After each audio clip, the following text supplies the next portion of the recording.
Over here, and today we are going to be for this Blu-ray Saturday, instead of doing a Blu-ray review, we are actually going to be oh, by the way, sorry by any chance, I don't know if this will come out in the final video, but if there's some sort of glitch with the movement and my mouth, and but still, we are going to be doing like the sort of thing where this week I'm going to be doing the top 5 worst Blu-ray or DVD covers, and next week I'm going to be doing the top 5 best Blu-ray and DVD covers.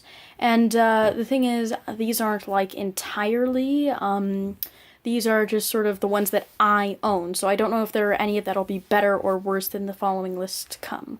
But anyways, let's move on to the list. Okay, so for number 5, we're going to a film that is hilarious and a great film, but the cover, just no. And that is the DVD for Mrs. Doubtfire. And the thing is, this film is fantastic. It's just having Robin Williams having a ton of fun on screen, and you can tell that. But the problem is, look at the cover. I mean, you just have Mrs. Doubtfire, or, well, whatever you want to call him, and you just have, like, Mrs. Doubtfire with a white background and the title.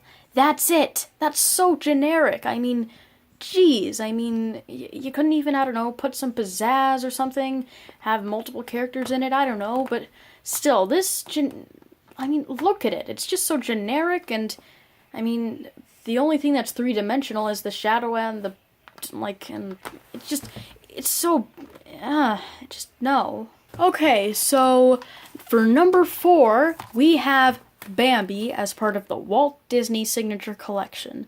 Now, first off, I love Bambi. It's a fantastic film. It's a great film. But, I mean, look at the cover. Same thing with Mrs. Doubtfire. This is just so generic, and you just have this mostly white background with the Thumper and Friend Owl and a butterfly. That's it. You know what? This is probably more something on number 5, and Mrs. Doubtfire would be on number 4, or maybe even, like, number 3.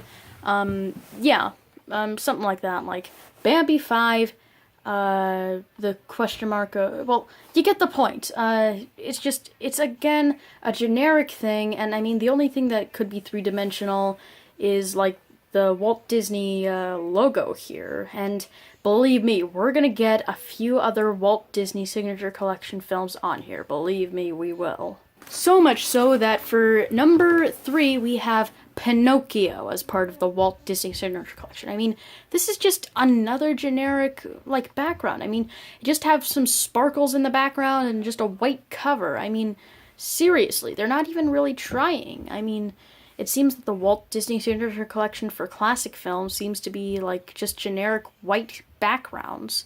But, yeah, I mean, as I said before, probably Bambi would probably be on number 5, Pinocchio would be on number 4, and Mrs. Doubtfire would be on number 3, but believe me, we're gonna get a few other really just generic covers. Okay, now I promise you guys this is the last film that on the Walt Disney Signature Collection, it's gonna be on this list. And for number 2, we have Snow White and the Seven Dwarfs as part of the Walt Disney Signature Collection.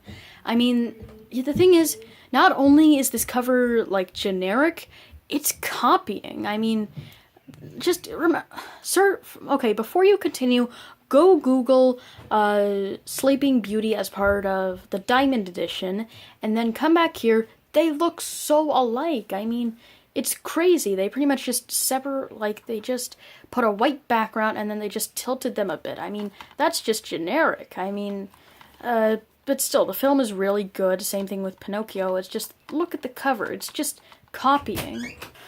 Okay, now before we get to number 1, I have a few quick, honorable yet dishonorable mentions. I'm just gonna, from now on, for my top lists, calling them honorable mentions, so, you know, unless these things are really, really bad. But yeah, let's get on to the honorable mentions. Okay, so first up, we got Saving Mr. Banks for the honorable mentions. The thing is, the only reason why this is not on the list is because, it sort of has some more writing there along with some praise from the critics on the cover. That's sort of good. But yeah, and you could still sort of see a reflection of Mickey Mouse and Mary Poppins. So that was good, but it's still kind of generic because of the white background. Okay, and then we have the 2-movie collection of Despicable Me 1 and 2. And yeah, same problem as the previous ones. This is just a generic cover, and no, I mean, the only thing that keeps it away from being bad is because, there's some good writing on it. Like, there's some stuff, like, aside from the other ones, but still. Oh, don't mind that noise, just something. Anyways, so, we also have, The Secret Life of Pets, and this one is actually, more of a honorable mention because, this is the proper way on how to get simplicity right for a cover. I mean, it's a pretty good cover, and, it doesn't go too simple, but it doesn't go too hardcore. It's the good example of how to do a Blu-ray cover right for making something seem simple. We'll get into that later. Anyways, we have one more honorable mention, and that is the DVD of Zootopia. Now, the reason why this is an honorable mention is because this is just a cheap-looking cover. It just has the word DVD on it, which really distracts from the cover. And there's not much things on here except for the city. So yeah, it just looks rather cheap, and you can you can hear the DVD as usual with DVDs. Okay, now let's get on to the worst Blu-ray or DVD cover, and that is actually not just one, but several. And the thing is, there's this big trend going on where pretty much they make stupid covers on re-releases of films, and even though I only have one of these sort of covers, there's a chance that I might have to pick up some others, even though I wish that the covers could try something else. And that is this. Yeah, this trend is pretty much, okay, listen, let me describe this to you. Now, the thing is, what they do here is that they pretty much just take a generic color in the background, put a character's face on it, then put the title, and that's it. I mean, it's so generic. I mean, seriously. And, I mean, it's kind of sad to see that even Pixar, the greatest animation studio in my opinion, is doing this trend. I mean, I don't know, this just needs to stop, okay? But the thing is, there's some really good examples on how to do a simplistic cover correctly. Like I said, The Secret Life of Pets, but there also is other covers, like the Minions. This is a really good, simple cover, It may have a white background, but it has a really good look. It has, some really good writing, and it has a really good cover.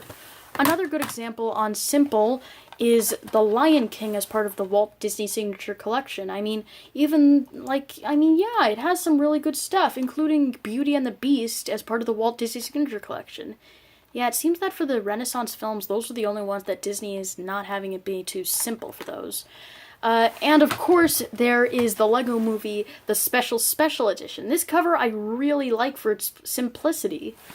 So, you see, simplistic covers can really work, but this is just stupid. So, any companies that are trying to make a cover, just don't use this kind of format.